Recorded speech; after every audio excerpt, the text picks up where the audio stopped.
Welcome to Southwest History, where epic adventure meets the raw, arid beauty of the American Southwest. Join us as we explore rugged landscapes, uncover hidden treasures, and dive into the deep history and rich culture that define this iconic region.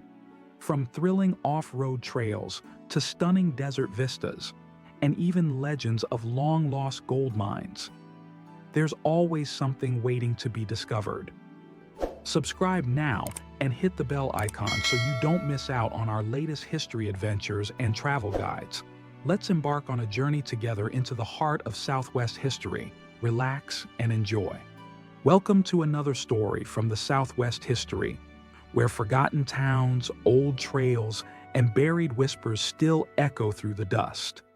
Today's tale takes us to southern Utah, to a place called Silver Reef, a town born from a geological miracle, and perhaps the scene of a long-lost gold mystery.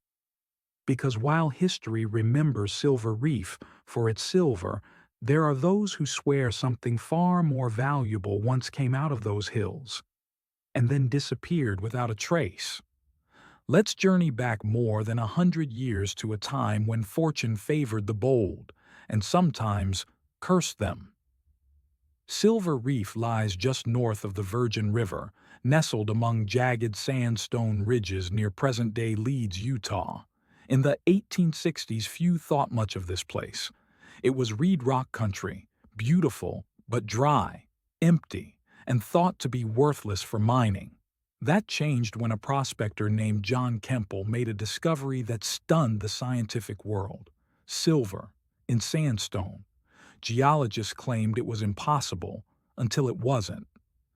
Word spread fast. By the mid-1870s, a bustling boomtown sprang up seemingly overnight. Silver Reef was alive, with hotels, banks, saloons, and over 2,000 residents carving out a future from rock. The town became a marvel. But as silver was being hauled out by the wagon load, something else, quieter, was happening behind the scenes. Officially, the mines produced over $8 million in silver, a massive fortune in its time. But old-timers spoke of something heavier. There were rumors of miners hauling ore that didn't match what came from the reef. Some described chunks of yellow-streaked quartz hidden in pockets no one else had access to.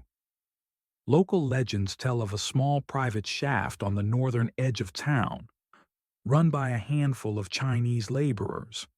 It wasn't listed in any company records, and it operated mostly at night.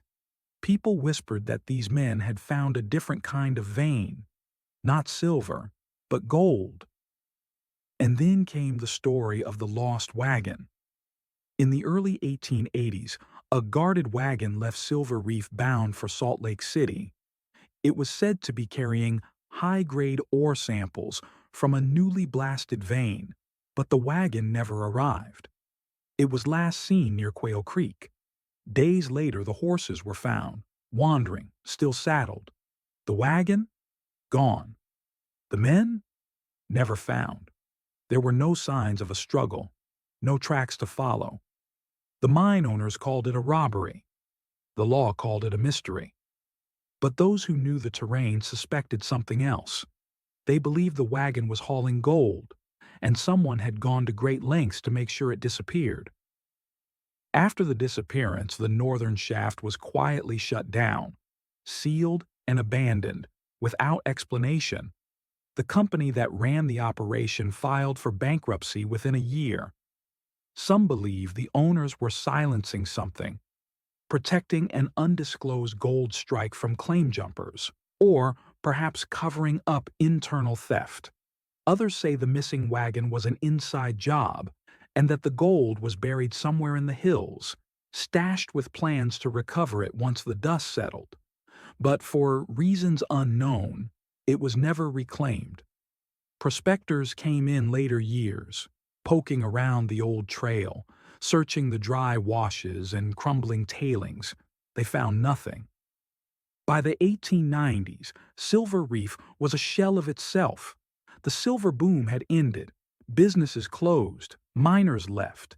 The desert began reclaiming the town one tumbleweed at a time.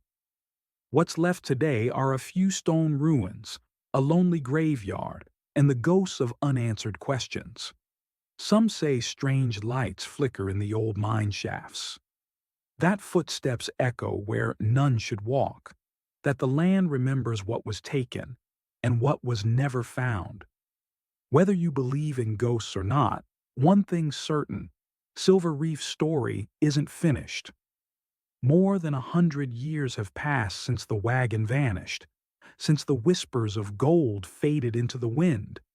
But treasure hunters still come to Silver Reef with metal detectors and old maps, hoping to stumble onto the mother lode. Is there gold still buried in the reef? Or was it all just legend, the kind of tale that grows with time and thirst? Out here in the desert, stories live long, and sometimes, so do secrets.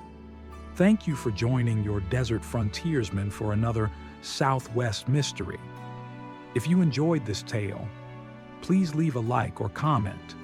Subscribe for more true stories, legends, and lost gold from America's last wild frontier. Until next time, happy trails and keep your eyes on the horizon.